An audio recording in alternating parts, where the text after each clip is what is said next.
મિત્રો અત્યારે અમે દેશનો કરણી માતાના મંદિરે આવેલા છીએ, તો અંદર જો ફોટોગ્રાફીની પરમિશન મળે તો અમે લઈશું. આ મંદિરનો ગેટ બતાવીએ છીએ, પૂરો માર્બલમાંથી બનાવેલો છે મિત્રો.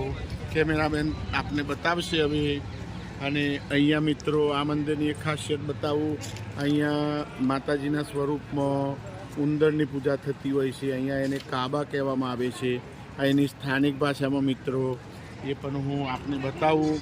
અને માતાજીનું સ્વરૂપ માનવામાં આવે છે.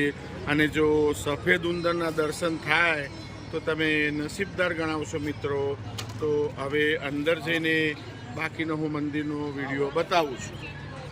આ રીતના માતાજીના સ્વરૂપની અંદર આ રીતના ઉંદરની પૂજા થતી હોય છે અને બધા પ્રસાદને એવું નાખતા હોય છે, આપ જોઈ શકો છો. અને એ ટેવાઈ ગયેલા હોય છે, કોઈ પણ જાતના કોઈ એમને વિતારતું નથી મિત્રો. એ પણ આપ જોઈ શકો છો. કેટલા બધા ઉંદર છે જેને સ્થાનિક ભાષામાં કાબા કહેવામાં આવે છે. અને આ માતાજીનું ભવ્ય મંદિર બનાવેલું છે મિત્રો, એ પણ આપ જોઈ શકો છો. અને આ રીતના મંદિર પરિસરની અંદર અમે પૂરું શૂટિંગ ઉતારી રહ્યા છીએ અને ઉંદરના પણ આપણે દર્શન કરાવું. અને મિત્રો આપ ઉંદર પણ જોઈ શકો છો કેટલા બધા છે માતાજીના સ્થાનકની અંદર. અને બધા ભક્તો અહીંયાની પૂજા કરતા હોય છે. પૂરા મંદિર પરિસરમાં આ રીતના ખુલ્લેઆમ ફરતા હોય છે. તો એ પણ તમને જાણીને નવાઈ લાગશે મિત્રો. એ પણ આપ મારી સાથે જોઈ રહ્યા છો. અંદર માતાજીની ભવ્ય મૂર્તિ આવેલી છે મિત્રો. અને ભક્તોની લાઈન પણ તમે જોઈ શકો છો.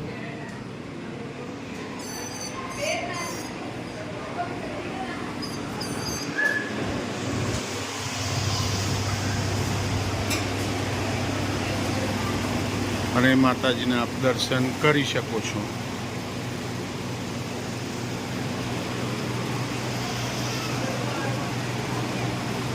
આટલા બધા ઉંદર છે મિત્રો.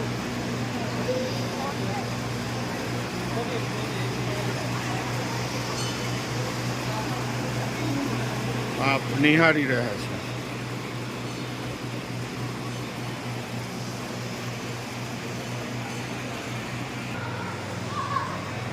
માતાજીના આપ દર્શન કરો.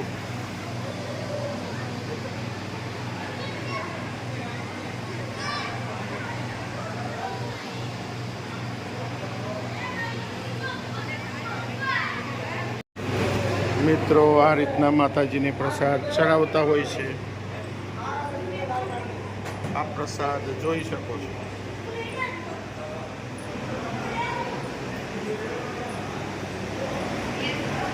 અને સ્થાનિક ભાષામાં કાબા કહેવાય.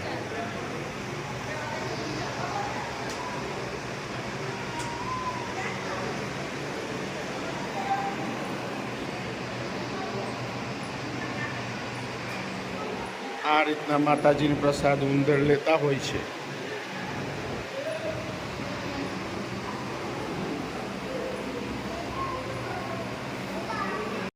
દરેક જગ્યાએ આ રીતના એમની પાણીની વ્યવસ્થા ને બધું કરેલું છે. મિત્રો કરણી માતાના દર્શન તો હું કરાવ્યા, પણ જોડે જે માતાજીના ઉંદર હોય છે ને અહીંયા કાબા કહેવાતા હોય છે એ પણ આપણે ધ્યાનમાં લેવું મિત્રો. અને માતાજીના ગર્ભગૃહના પણ મેં દર્શન કરાવ્યા. અને પ્રસાદી પણ ઉંદર કેવી લેતા હોય છે. અને ચારણ લોકોને બધા એમની આ કુળદેવી છે જોધપુરના મહારાજા બધાની, તો એ પણ હું આપને જણાવું મિત્રો. અને આ રીતના હું અહીંયા વિડીયો પૂર્ણ કરું છું કરણી માતાનો. અને વિડીયો સારો લાગે તો લાઈક કરજો, શેર કરજો, સબસ્ક્રાઈબ કરજો.